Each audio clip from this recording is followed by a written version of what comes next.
Bueno, señora ministra, interviene usted y habla con un tono, una megalomanía, una clara vis expansiva que se cree usted que es ya comisaria.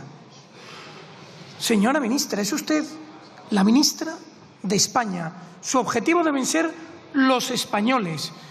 Y es más o menos todo lo contrario de lo que hemos escuchado en su intervención, que de hecho, señora ministra, no sé si tiene ya firmado el cargo de comisaria europea. Señores del PP, ¿van ustedes a apoyarla en esa negociación que tienen con el Partido Socialista para que la señora Rivera replique en Europa los desastres a los que nos ha sometido en España? Es una pregunta interesante. Porque, señora ministra, en lugar de hablar de los intereses de los españoles, solo ha hablado de sus delirios climáticos. Su único objetivo, y por lo visto el único objetivo de su política, es la reducción de las emisiones de CO2. No ha sido capaz de describir absolutamente nada más. Toda la motivación de cada uno de los puntos que ha ido analizando es solamente la cuestión climática. Habla usted del agua y su único objetivo y estrategia es el cambio climático. No le hemos escuchado decir que si en España se prevé que cada vez vaya a haber menos agua, lo lógico sería construir almacenamientos para agua, incrementar la capacidad de los embalses que ya tenemos, construir embalses plurianuales adicionales para almacenar efectivamente el agua cuando nos sobra y utilizarla cuando nos falta. Habla usted de la electricidad y, por cierto, esto es ridículo porque solo se ha centrado usted en las emisiones de CO2 en torno a la electricidad, que representan en realidad un tercio de las emisiones de CO2 que se producen en España, o más bien algo menos, porque no cuenta usted para nada con las emisiones de CO2 que se producen por el transporte. Tanto es así que su política de electrificación del transporte está totalmente atascada. El proyecto de instalación de los núcleos de recarga absolutamente paralizado, los permisos absolutamente atascados. Se montaron aquí varias subcomisiones que no han avanzado absolutamente nada. No cuenta usted con el consumo energético para la industria o la generación de calor. Su política de ataque contra las emisiones de CO2 desprecia 2/3 partes de la generación energética de España. Nos ha hablado usted, bueno, del consumo del carbón. El carbón ha funcionado durante 2.251 horas en España en el último ejercicio, prácticamente las mismas horas que la generación eólica. Y, sin embargo, pasa usted por encima de la energía nuclear, que representa un 20% de la generación eléctrica de España. Dice usted que los resultados son contundentes. Bueno, los resultados de su política son de todo menos contundentes. Solo se aprecia un desastre económico sin parangón. En concreto, dice usted, el autoconsumo para nuestra industria. Bueno, señora ministra, nuestra industria ya tenía un sistema de autoconsumo que funcionaba perfectamente llamado cogeneración. Y usted está atacándolo de forma directa. Habla usted de que España es un país atractivo para la inversión en energía. No le fastidia. Han ustedes garantizado determinados rendimientos económicos para la generación eléctrica con energías renovables, mientras que condenan a cualquier otro tipo de inversión energética. Tanto es así que a la nuclear la tienen condenada de muerte. Habla usted del orgullo de nuestro país. Por supuesto que estamos orgullosos de España, sin duda, pero no de usted. Señora ministra, su política es absolutamente lamentable y ha destruido más empleos que ninguna otra ministra de Energía jamás en España. Habla usted del hidrógeno verde y, señora ministra, el hidrógeno verde llegará, se convertirá en uno de los principales vectores de transmisión energética de España, sin duda. Pero hoy no está madura esa tecnología. Tanto es así que se empeñaron ustedes en instalar un proyecto de hidrógeno verde en Arcelor y lo cierto es que por el momento solo se han ido empleados a la calle. Señora ministra, no sé si está usted apuntando lo que le digo. Sí, está bien que tome nota. Y lo cierto es que en Asturias Arcelor está de capa caída y cada día más trabajadores de la industria pesada y del acero se van a la calle. Habla usted de las inversiones en redes que están totalmente paralizadas. ¿Cómo se atreve usted a hablar de las inversiones en redes, señora ministra, cuando las redes de alta tensión en España están teniendo más fallos que nunca? El ejemplo más claro se produce en la provincia de Córdoba. Pregúntele usted, por favor, a sus diputados cordobeses, en provincia en la cual la industria está totalmente paralizada, no se conceden más permisos para instalar industria en polígonos industriales porque precisamente la red no tiene capacidad. Y no tiene capacidad porque usted lo está impidiendo, porque usted, entre otras cosas, ha topado la inversión máxima en infraestructuras que pueden desempeñar los operadores energéticos en España. Habla usted de la capacidad de conexión, referida en concreto en torno a las renovables. Señora ministra, otra mentira, pero como un castillo. ¿Tenían ustedes un plan, una fecha límite para el último tramo de conexión de industria fotovoltaica a la red, que cerraba el plazo en el año 2025. Ya han ustedes tenido que prorrogarlo hasta el año 2028, porque ven evidente que no van a conseguir cumplir con los plazos? ¿Es verdad o es mentira, señora ministra? ¿Es verdad o es mentira? Porque están ustedes fuera de todos los plazos, incluso los que ustedes mismos se han fijado. Ha hablado usted de reducir el consumo de gas. Bueno, por lo pronto, con sus planes ha conseguido duplicar el consumo de gas ruso. Duplicar. España, gracias a sus medidas, consume 2 veces más gas ruso del que consumía. Rusia es, según el momento del año, el primer suministrador de gas de España. ¿Qué le parece a usted, señora ministra? Le parecerá fantástico, supongo. Teníamos una relación fantástica con Argelia, que nos suministraba gas a un buen precio, que teníamos el control sobre el gasoducto por el que accedía ese gas a toda Europa. España era un punto estratégico en la cuestión energética respecto al gas y su gobierno se encargó de dinamitar esa relación tan prolífica para España y para los españoles. Habla usted de las compensaciones de emisiones de CO2 para la industria electrointensiva. Señora ministra, es que esto es una risa. Es una risa cuando en España estamos pagando la electricidad mucho más cara, sobre todo en cuestiones industriales, que en Alemania, que se emite muchísimo más CO2, o que en Francia o en Italia. Y todo por sus medidas. Lo que debería hacer usted es promover la supresión del mecanismo de pago por los derechos de emisión de CO2. Para que quienes no lo sepan, básicamente todos los españoles, en realidad es la industria, pero esto revierte en todos los españoles, pagan un impuesto por las emisiones de CO2, que se lo lleva en crudo el gobierno. ¿Y que lo utiliza para qué? Pues nadie lo sabe, simplemente para engordar las arcas públicas.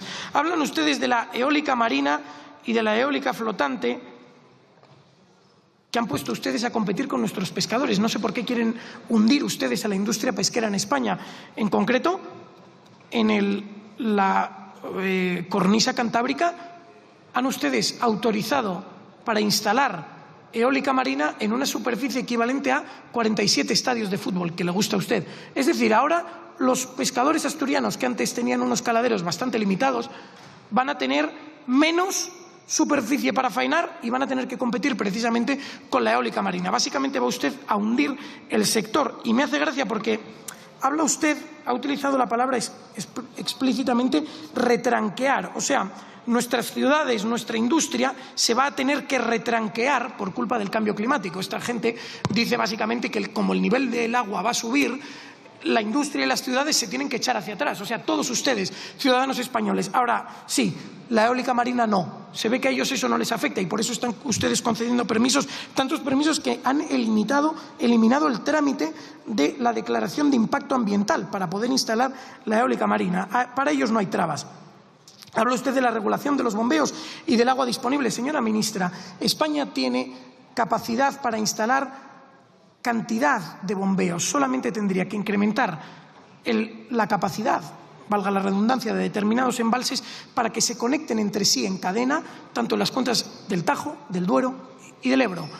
Es relativamente sencillo. Esos embalses podrían convertirse acto seguido en centrales de bombeo. Sería muy sencillo. Solamente tendrían ustedes que conceder los permisos. Con menos agilidad de la que le dan incluso a la eólica marina, podríamos conseguirlo. Y, sin embargo, ustedes se niegan a ello. Tanto se niegan que, y voy a poner un ejemplo sencillo, el Duero y el Tajo siguen vertiendo a Portugal una cantidad de agua superior a la que está prevista en el convenio de la Albufeira, aproximadamente 4 veces más. Podríamos aprovechar al año, de nuevo en función de los años, unos 16.000 hectómetros cúbicos de agua adicionales. Y para que todos los españoles lo sepan, toda la superficie de regadío de España, unas 3 millones de hectáreas, toda esa superficie consume 15.000 hectómetros cúbicos de agua al año. Si usted, señora ministra, permitiese que el Duero y el Tajo aprovechasen el agua que tienen conforme al convenio de la Albufeira con Portugal, podríamos duplicar la superficie de regadío que tenemos en España. Pero usted se niega. Usted prefiere las desaladoras. Desconoce, por supuesto, la contaminación que produce la salmuera y el gravísimo consumo de electricidad que ello implica, con el coste de la electricidad que usted nos está imponiendo. La depuración del agua, en esto estoy de acuerdo con usted. Debería llevar a cabo, efectivamente, no lo está llevando, un plan de depuración de las aguas de nuestros ríos. Debería imponerse, y esto lo conseguiría si nos hiciese caso en una cuestión, y es básicamente que la gestión de las cuencas hidrográficas debería llevarse a cabo con una vis nacional.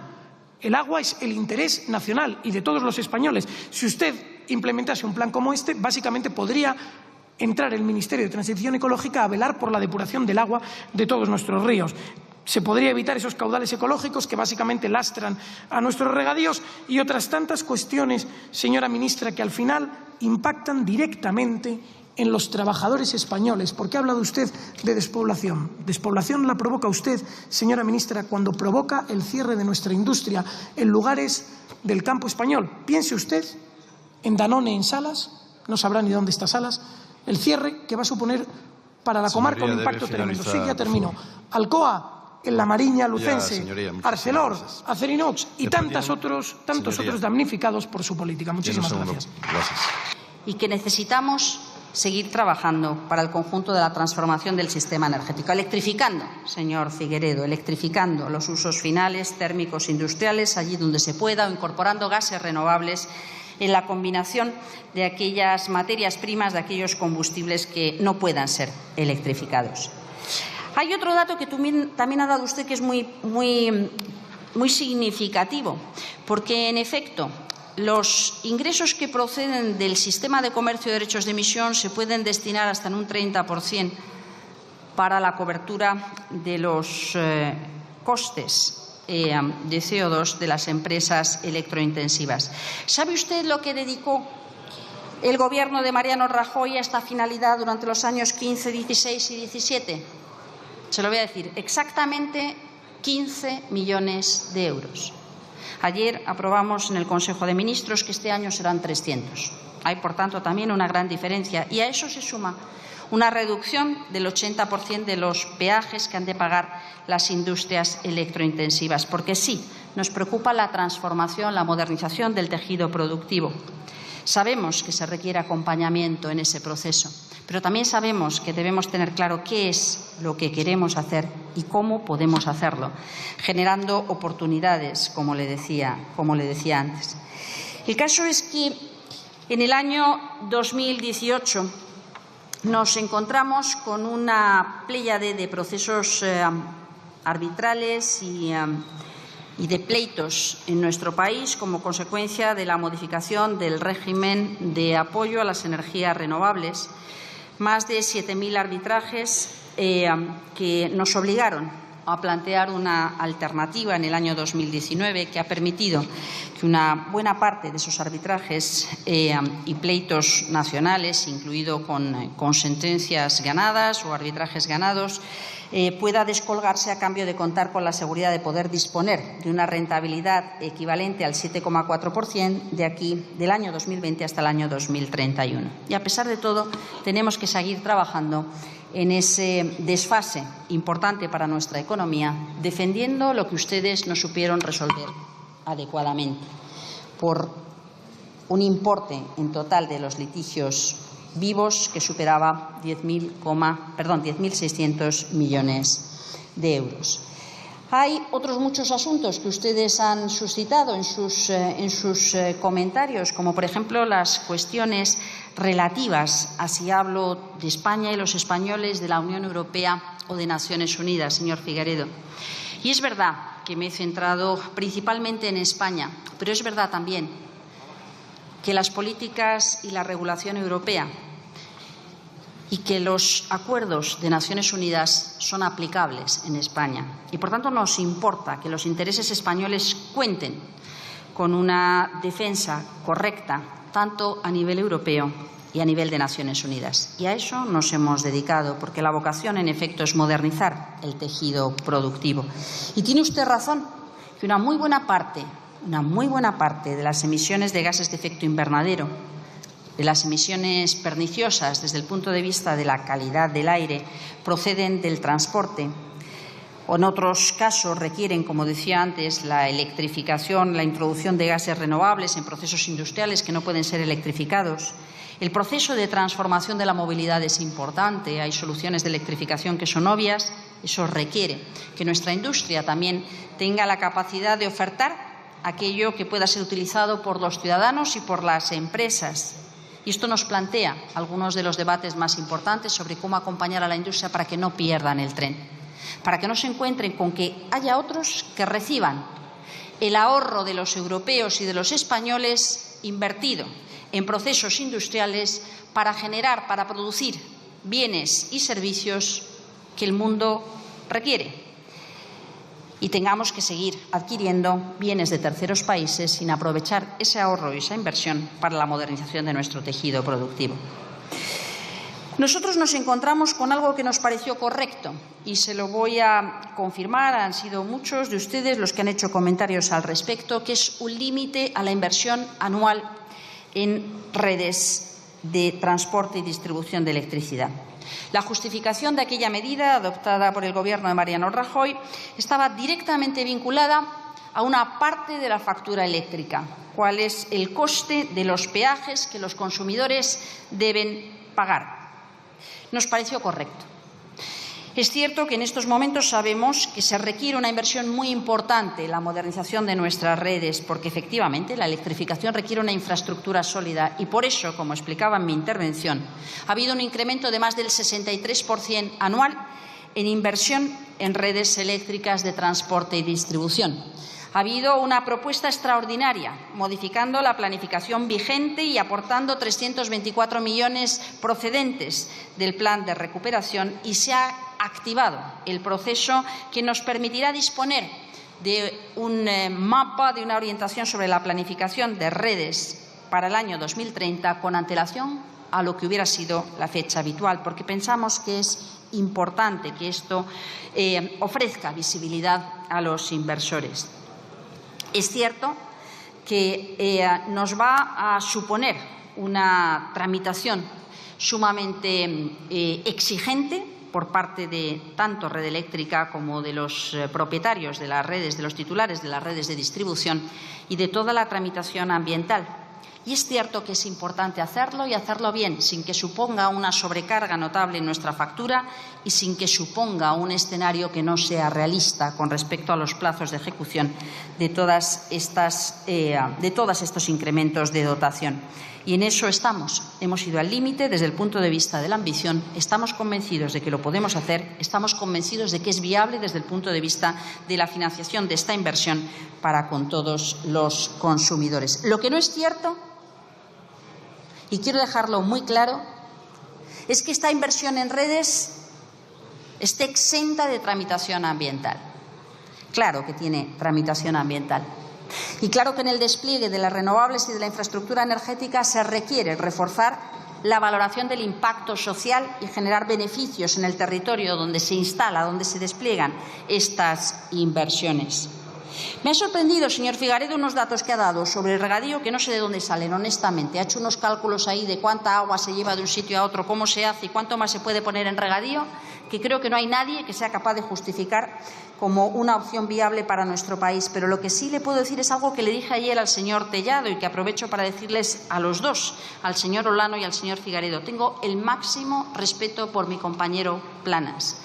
Y sé que trabaja codo con los sectores que velan porque toda esta transformación les genere oportunidades, porque la seguridad alimentaria, pero también la calidad del suelo y las condiciones de vida y de renta de nuestros agricultores cuenten con aquello a lo que aspiran, que es certidumbre y suficiencia.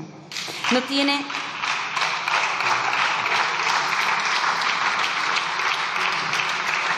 tiene nada que ver con lo que han dicho, y créanme que me parece particularmente cruel y deshonesto pretender, y lo he dicho ya 4 veces a lo largo de esta sesión, pretender imponer un debate artificial sobre la necesidad de elegir entre medio ambiente y agricultura. Al contrario, sin agua, sin hacer frente a los efectos del cambio climático, sin nutrientes en el suelo, sin respeto a los ecosistemas, es imposible.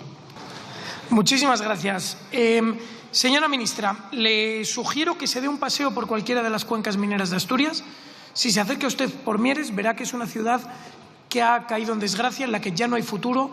El trabajo de los jóvenes es absolutamente precario. Quienes se quieran quedar y labrarse un futuro allí lo tienen muy complicado. Mieres tiene hoy menos población de la que tenía en 1920.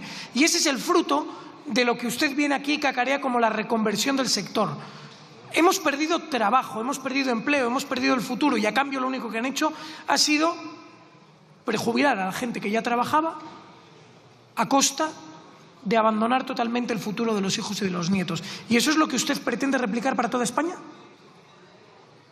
Señora ministra, hola. ¿Pretende usted replicar eso en toda España? Viene usted y nos dice que pretende llevar a cabo una reconversión del sector, igual que hizo con el minero, de todos los sectores productivos en España, como es la siderurgia, como es el automóvil, los que usted considera que contaminan. ¿Eso es lo que pretende, de verdad? Porque de verdad, cualquier español que nos vea, que se pase un segundo por las cuencas mineras asturianas y vea que han convertido un territorio que era próspero, que tenía futuro y en el cual los niños florecían, crecían, es que había familias y a día de hoy ya no lo hay, ya no hay futuro. Lo mismo viene usted y nos cuenta su plan con el automóvil, que pretenden ustedes electrificar el sector del automóvil. España es el segundo país de Europa en producción de automóviles de combustión interna. El segundo. 2 millones de personas viven en torno al sector de la fabricación y producción de automóviles de combustión interna. Y estos señores socialistas lo han prohibido a partir del año 2035. En España no se va a producir ni un solo coche más de combustión interna. Y todo lo fían a la supuesta reconversión del sector. Nos dicen, para que los españoles lo sepan, dicen, vamos a cerrar las fábricas de automóviles. Sí, pero es que vamos a poner nuevas fábricas de automóviles eléctricos. Vean lo que han hecho en Asturias. Véanlo. El sector de la minería desapareció y ahí no hay nada más. Lo mismo va a suceder con el automóvil, lo mismo va a suceder con la siderurgia. Es que esos son sus planes. Luego me planteaba una duda con el regadío que no había usted entendido. En España hay 3 millones de hectáreas de regadío y consumen 15.000 hectómetros cúbicos al año de agua. Si España cumpliese con el Tratado de la Albufeira, no decimos que lo modifiquen, no decimos que le pidan a Portugal que nos permita mantener más agua en la parte española de las cuencas de los ríos que compartimos con ellos. No. Si lo cumpliésemos escrupulosamente, obtendríamos más de esos 15.000 hectómetros cúbicos que riegan a día de hoy toda la superficie de regadío de España. Es decir, que si usted quisiera, si España quisiera, si tuviésemos un plan estratégico de verdad, podríamos conseguir duplicar la superficie de regadío en España. Pero es que seguimos, señora ministra, y toda su intervención, toda su réplica, se basa simplemente en atacar las emisiones de CO2 y en las cuestiones del clima. Bueno, España es uno de los países de la Unión Europea que menos CO2 emite. Es que los españoles emitimos unas 4 toneladas de CO2 per cápita, mientras que los alemanes emiten más del doble, 8 y pico. ¿Vale? Lo mismo sucede con el plástico. Viene usted aquí y nos cuenta sus historias del plástico. Es que el 70% de los plásticos que aparecen en los mares son vertidos por 10 ríos del mundo. De esos 10 ríos, 7 están en China y 3 en la India. Es que lo que no tiene sentido es que los españoles estemos pagando impuestos, destruyendo nuestra industria, pagando el impuesto al plástico, pagando el impuesto al CO2 por un CO2 que los españoles no emiten y por un plástico que los españoles no vertemos al río. Y esos impuestos que usted impone, porque claro, usted viene aquí y nos cuenta, no, los derechos de emisión de CO2, los derechos de emisión de CO2 que usted cobra a las grandes industrias, eso repercute en el precio de absolutamente todos los productos que en España se producen o se elaboran. Y eso lastra la economía de España. Y lo mismo sucede con el impuesto al plástico que ustedes acaban de imponer.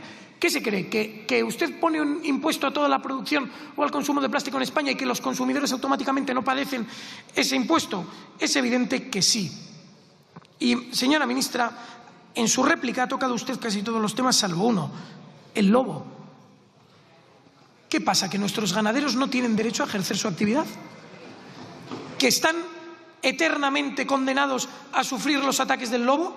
¿Qué pasa? ¿Que no tenemos derecho a que una actividad tradicional como la ganadería, que toda la vida se ejerció sobre todo en la zona de Asturias o Cantabria, sigue ejerciéndose? ¿Por qué está usted empeñada en hacer desaparecer estas actividades tradicionales que tanta vida dieron a la España rural, a la que usted dice que quiere defender? Evidentemente es mentira.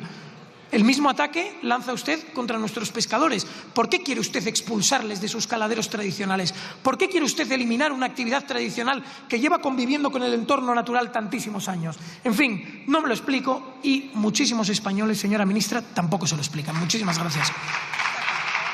Gracias. Por el